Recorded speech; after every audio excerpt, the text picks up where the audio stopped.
Chapter 8.3 Cell Transport. Learning objectives. Explain how passive transport works.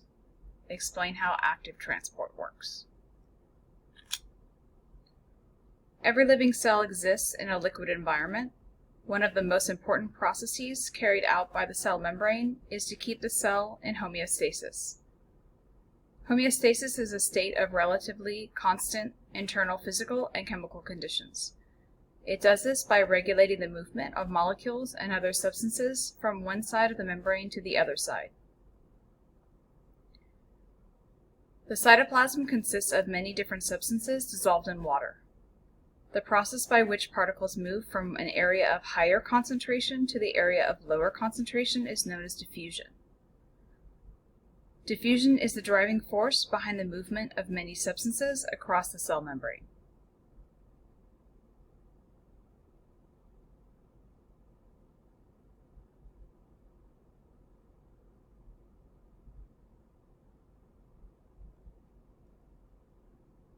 Diffusion depends on random molecular movements, therefore substances diffuse across the cell membrane without the use of energy.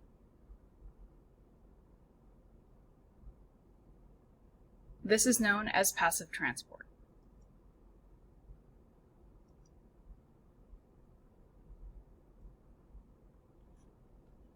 Think of diffusion as sliding down a slide at a park. You don't need energy.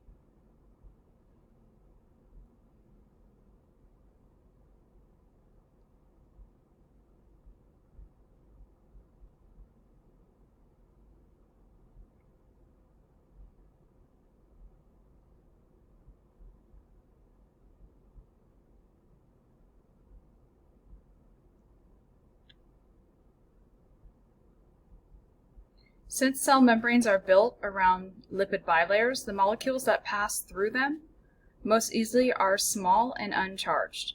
These properties allow them to dissolve in the membrane's lipid environment.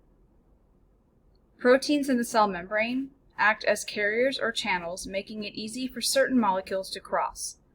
Red blood cells, for example, have protein carriers that allow the sugar glucose to pass through them in either direction.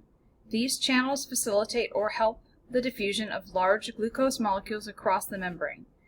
In facilitated diffusion, molecules that cannot directly diffuse across the membrane pass through special protein channels.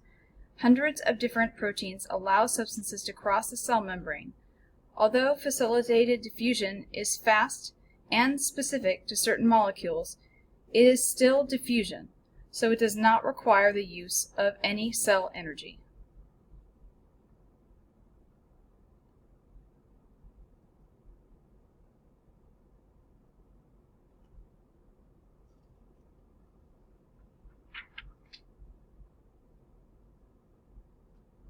Osmosis is an example of facilitated diffusion. Water molecules cannot easily diffuse through the cell membrane. However, many cells contain water channel proteins known as aquaporins that allow water to pass right through them. The movement of water through the cell membrane is facilitated diffusion. It plays a role in extremely important biological processes, and it is the process of osmosis. Osmosis is the diffusion of water through a selectively permeable membrane. In osmosis, as in other forms of diffusion, molecules move from an area of higher concentration to an area of lower concentration. The only difference is that the molecules moving in the case of osmosis are water molecules, not solute molecules.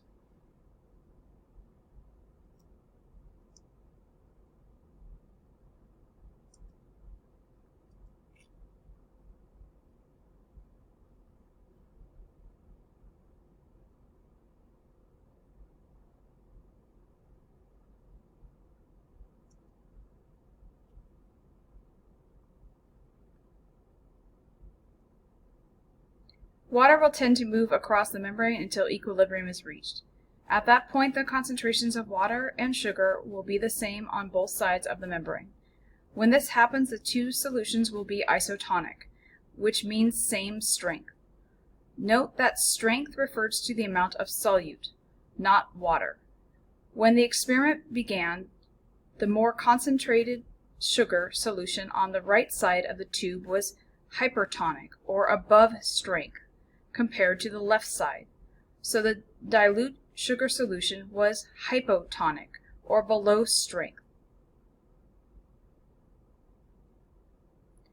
The tubes show how osmosis works across the membrane.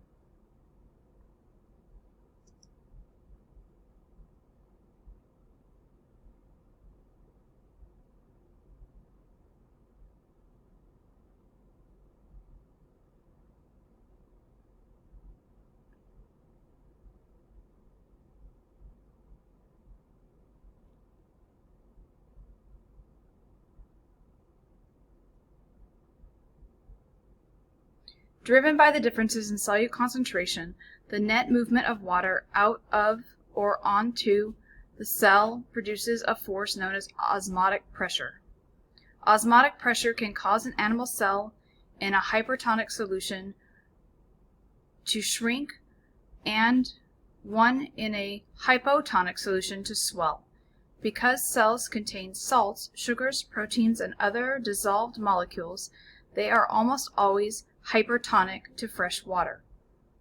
As a result, water tends to move quickly into a cell surrounded by fresh water, causing it to swell.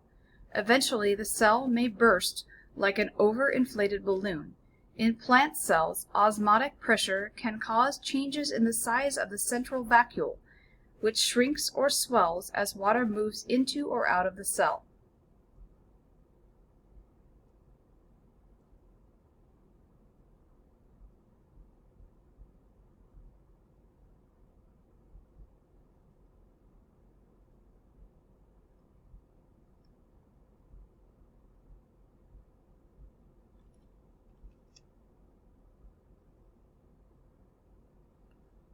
Isotonic, the concentration of solutes in the same inside and outside the cell. Water molecules move equally in both directions. Hypertonic, the solution has a higher solute concentration than the cell. The net movement of water molecules out of the cell causes it to shrink. Hypotonic, the solution has a lower solute concentration than the cell. A net movement of water molecules into the cell causes it to swell.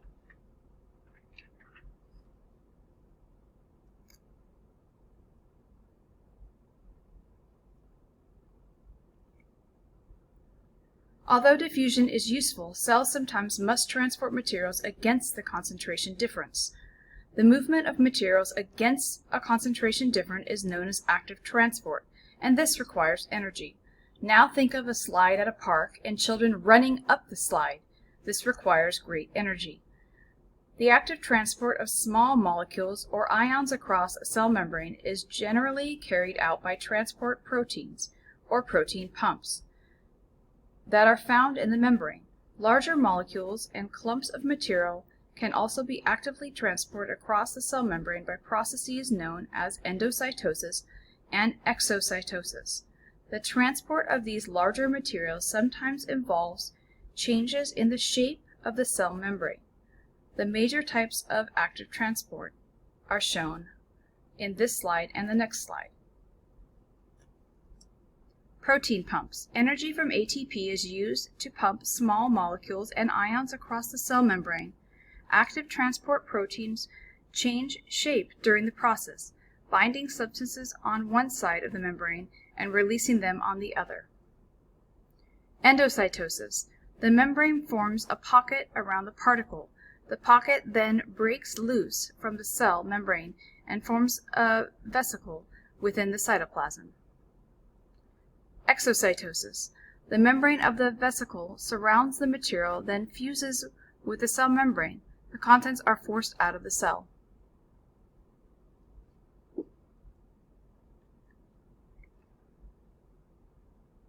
Endocytosis. A process of taking material into the cell by means of inholdings or pockets of the cell membrane. Phagocytosis is a type of endocytosis in which extensions of the cytoplasm surround a particle and package it within a food vacuole. The cell that engulfs it, white blood cells, use phagocytosis to remove damaged or foreign cells and destroy them. Amoebas use the method for taking in food. Engulfing material in this way requires a considerable amount of energy and is considered a form of active transport. Many cells take up liquid form the surrounding environment in a process similar to phagocytosis. During a type of endocytosis called pinocytosis, tiny pockets form along the cell membrane, fill with liquid, and pinch off to form vacuoles. In exocytosis, many cells also release large amounts of material, a process known as exocytosis. During exocytosis, the membrane of the vesicule or vacuole surround the materials fused with the cell membrane, forcing the contents out of the cell. The removal of water by means of contractile vacuoles is one of the examples of a kind of active transport. From its simple beginnings, life has spread to every corner of our planet, penetrating deep below Earth's surface and far beneath the surface of the seas. The diversity of life is so great that you might have to remind yourself that all living things are composed of cells and have the same basic chemical makeup or even contain the same kind of organelles. This does not mean that all living things are the same. Differences arise from the ways in which cells are specialized and the ways in which cells associate with one another to form multicellular organisms.